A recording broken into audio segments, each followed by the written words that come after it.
Hello, welcome to Warhammer Wednesday, and when I first started this series, the original intent was for me to do a series where I can get into actual Warhammer Fantasy. Weird time to get into it, I know, being that it's a dead game, and now it's been replaced with Age of Sigmar. But I've always kind of liked the world. I used to read the novels and used to buy... when I used to buy White Dwarf for Middle-earth SBG or Lord of the Rings SBG back then, I still used to read the Warhammer articles because I just loved the world, loved the models, but was never into the game. I don't know, rank and file at the time didn't interest me. Well, that's changed now. I want to get into a rank and file game, and I thought, why not pick Warhammer? In some ways, it's sort of easier, so it means I can just pick whatever version I want, because normally when with a live game, it's always the latest version. Even in the shop that supplies it, it's always the latest version. That may not be the version for me. In this case, I don't have to worry about that. The only thing I do have to worry about, of course, is the difficulty of getting hold of the models. That means either the second-hand market, if I want to use, proper Games Workshop models, or using alternatives. Again, nice thing is, being it's not a live game, not playing in Games Workshop store, if I want to use alternative models, I can. I'm not restricted by that, so that's nice. The only other thing I think of is that if I pick a version of the game, probably guess from the title, I've narrowed it down to 5th or 6th, we'll go over one in a minute. I'm going to use almost age-appropriate models, so not sort of 8th edition models. I don't mind going older. It's just something aesthetically I find pleasing about older models for Warhammer in the Warhammer world. But yeah, let's go over some of my thoughts behind this. So over the time, there's 8 editions of Warhammer Fantasy, and in my mind, I kind of group these all together. So editions 1 to 3, I see as sort of one era. 4 to 6 I see as another, and 7 to 8 I see as another. I could be argued that perhaps it's 4 and 5 and then 6 to 8, but just in my mind, the way I look at it, I quickly ruled out 1 to 3 because I believe they involve a third-person referee, a games master. It's almost like almost an RPG. 4th, I don't know. I just ruled it out. I thought I am, So what, in the end, I narrowed it down to the 5th and 6th editions, which I now own both of. But what I might do, even if I do pick those editions, I'll add some house rules taken from the 8th edition. Is it the Step Up rule, I believe it's called? That seems quite good and something I'd want to incorporate. So even though I'm picking these 2 editions, out of these 2 editions, I'm gonna include the some stuff from the 8th anyway, just house rule in it. But just because I pick one of these doesn't mean I won't ever play the other one. Now, the reason, as I've already decided this video is not me I know what I'm going to play, and it is going to be the 6th edition. It's the version I've got.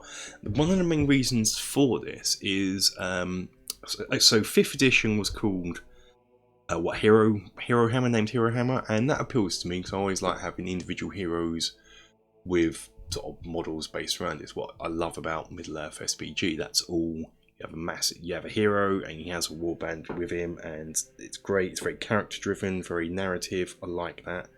But the problem is, and I thought I'd solved it, was you can't just buy the box set really of Warhammer and just play. Well, I suppose you could of 5th edition, but you need the Magic box set. Now, I thought I'd already managed to find this on eBay for a nice reasonable price. There's a video of it. You saw me, but not knowing what I was buying at the time, I actually got the 4th edition box set, which is different to the 5th. So that kind of ruled this out. So I do already own some sort of books from each of them. So I'll start off with the 5th. The 5th has, one of the reasons I wanted to get the 5th box set is because it has this excellent battle book, which is just a bit about monsters, a bit about the races, etc., a bit about the world. I kind of really like that, and it's full colour, so I wanted to get that. We have the rule book, and also with this, I'd have to pick an army. One of the armies I would be interested in is Wood Elves. So I have the 5th edition Wood Elf book as well. Just want to say about this era of elves. I think there's a lot of Gary Morley sculpts, which I really like for Warhammer. I wasn't very impressed with his style for Lord of the Rings back in the day, but for Warhammer, I loved it. You know, in this sort of picture, I think there's White Dwarf 197 that got me into this, when it's the Wood Elves had just come out, or this era of Wood Elves just come out, and it's just something really nice about it. But we've got the Warhammer rulebook for 5th edition.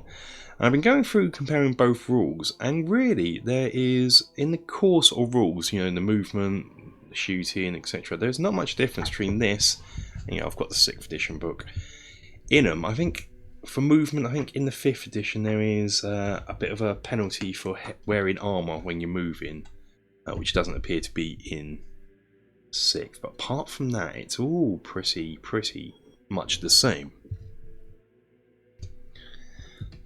And so if they're all pretty much the same, why have I then settled over this 6th edition rather than 5th? Well, it's quite simple, because I already mentioned taking up Warhammer in now seems to be quite a difficult thing to do. I've made it even more difficult for myself because I've managed to pick one year with the current situation where I really can't have a lot of people over and do sort of one-to-one, not for months and months and months, I don't think. So another thing that interested me about this is in the appendix there is, yes, so in the appendix there is Warhammer Skirmish. Now this I thought was brilliant because I've just been doing a lot of solo playing just recently, obviously for reasons. I thought this could be a way for me getting to play the game, getting to know the rules, without, one, having massive armies. I'm not going to have a massive army straight off the bat. Two, I don't really need an opponent at the moment if I do skirmish. I can control both sides of things myself, like I've been doing with the Middle-earth games and the Mortal Realms games currently, and smaller games. That works out fine. Bigger, full-blown armies I don't think I could do. So yeah, that gets me an in into the game. It's some rules slightly change, obviously, because each model's a unit in itself, as it were, and you got the Inception charge stuff. But for the most part, the core essence of it still is the Warhammer rules.